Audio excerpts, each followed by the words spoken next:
So currently, our land grant operates on about $140,000 a year budget. Because of myself and the other board members, we have a 2-acre farm. We've helped the veterans and communities in our community to help take back lands that are unused by people in our community, and we're putting those to productive use. We have a strong plan for water. So I have a saying that water will unite us and land will divide us. So water is something that's common to most people, but as soon as you talk about land, everybody in this room, you want to put up a fence. And so, you know, when you start talking land, it's a really difficult conversation. Water is something that unites us, and so we will eventually have a large organizational drive, and Jaime's sweet spot is he's an organizer. You know, he talked earlier with a lady here. I'm not an organizer. I'm a pragmatic IT person that wants to have a plan, and so we complement each other real well in Atrisco. We have a great photographer here with us today from Atrisco as well, who does a lot of document work for us. And we had that video at the break time. You saw those seconds with the water running. So, you know, I agree with Dr. Gutierrez that we have to write down our history and we have to educate people, but it's going to take a lot of effort. It's going to take a lot of work, and you're going to have to groom your kids. You're going to have to groom yourself. You know, I'm going to have to put on a suit to go to those political meetings, but you have to do it. You have to sit down at the table and demand. And you know, if you go in there, they're going to ask why you're there, but you have to provide your credentials, have your legal homework done, have your artifacts available. And I can tell you the one thing that Jaime will tell you, that I have researched, and I have researched, and I have researched, and I've read, and I've read, and I go back to these guys and I say, what do you think? I'm like a young kid going through all the archives, validating, verifying, because I don't like to say something unless I have vetted it. That's just kind of the way I am. So, how am I doing on time? I don't want to, I kind of... Okay, so when you look at what you're trying to accomplish, you know, the town of Atrisco has huge potential. And so one of the things I'd like to, you know, kind of bring up is that we were early on in our days trying to get a national museum for land grants. So I've actually written letters to our congressmen. But I think it'd be good for us to do that across state lines, you know, to have you guys. And I vote a motion that it be in Atrisco, the National Land Grant Museum. Do I have a second? Can I get a vote? Because I figured I want to do that today, because you know how, you know what I said, everyone's in the backyard. And the reason we wanted to do it in Albuquerque, well actually in Atrisco, Albuquerque, right across the river from us, is a National Hispanic Museum there. And Dr. Gutierrez is going in July to talk to Manny Aragon. And you know, as soon as people of our background go into politics and you become very powerful, it's interesting how they end up being blasted for ethics, right? And I think that it's a difficult line we walk.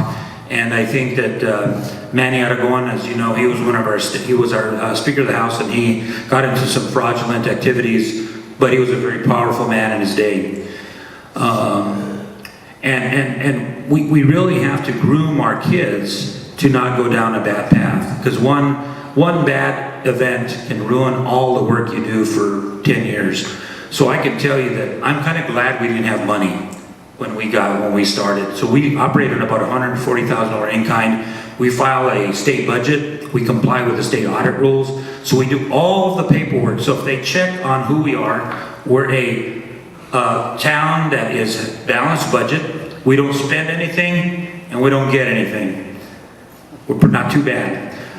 But what we do get, it's all in kind. So we register all the gifts we get, we register all the time that people put in, and you have to recognize that. So so one of the other things, so the museum is something that we have to be able to record this. And so I'd be glad to share some letters I've written to the congressman, and if you can write some to your congressman, let's get some traction on this. The elections are coming up.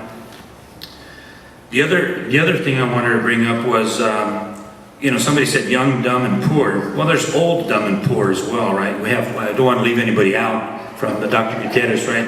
We'll take money from anybody, we'll take resources from anybody. And then the governor has been very, our governor's had a very interesting association with the state. she's perceived as being a Texas governor, you know, just so you guys know. But she's been very friendly with the town of Atrisco because of the fact that we leveraged the Republicans, and we passed bills without having to have 10,000 people at the legislature. We've lobbied our own self because of the fact that we did our research, we did our homework, we're ward chairs, we're precinct chairs, and you don't have, and the reason I'm bringing this up is you don't have to have 10,000 people there. I would not want to go to the legislature with 10,000 people. I don't want the responsibility of it, I don't want the logistics of it. If you are doing the right thing, go do it. Represent your people. And so it's a little different because you're representing your family in those individual land grants. We have a bigger obligation because we're representing a larger community, and it's not just our family, it's members of our community. So we're really, there's no difference between us and the municipality and the town.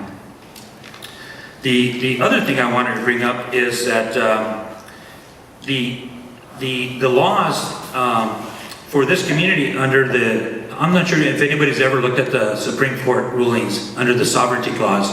There's Article 6 that protects the treaty. So is there any treaties that apply to Texas? Any at all? It does. I thought I heard that it did. Only parts? From the noise. So just a part of it? Okay. So Judge Marshall, if you look at some of the issues when I don't know how to say this without really crucifying Judge Marshall, but just say it. What they did was the agent discovering the law discovery resulted in the ship that we saw earlier on the slide here coming across, and so the French took from, if you look out from Europe, looking out to the west to the flat world, Canada was where the French took over and they had the rights of discovery. And then Spain had from that line down to wherever they stopped speaking Spanish in the middle of Latin America. And guess where England went to? England had the right of discovery towards India.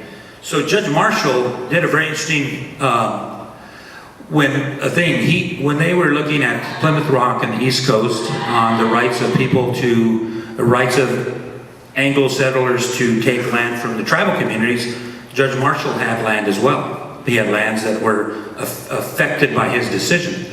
So the law discovery allowed those countries to put a stake down, and when they discovered it, they were entitled to that property. I know it's terrible on our Native American cousins and brothers, but that's how they operated. You're a law enforcement officer. When you come under a lawful order, our troops go to foreign countries that are under a lawful order.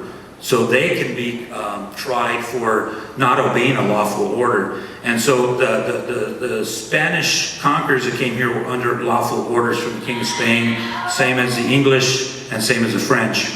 So with Judge Marshall's decision, and I bring this up because I heard some stories about the judges. There's corruption, there's corruption, there's corruption, there's corruption, there's corruption.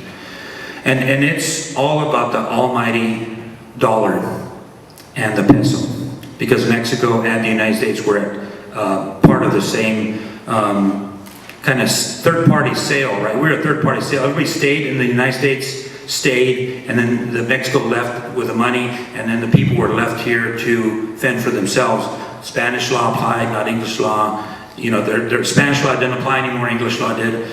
And so Judge Marshall, what he did was he basically said that the reason that the Anglo settlers in Plymouth Rock could take the property was because of European law of discovery. So what Judge Marshall did, he lumped, if you're mathematicians, a community of properties and put them all three together. In Plymouth Rock, only the Spanish king had the right to claim that property, not English. English could only claim in India, and French could claim in Canada. So if there was a dispute between those three nations, they had a court in Europe that would litigate the law of discovery. So Judge Marshall rendered a case. I'm not a Supreme Court justice, I'm an IT person, but how many of you in here can read?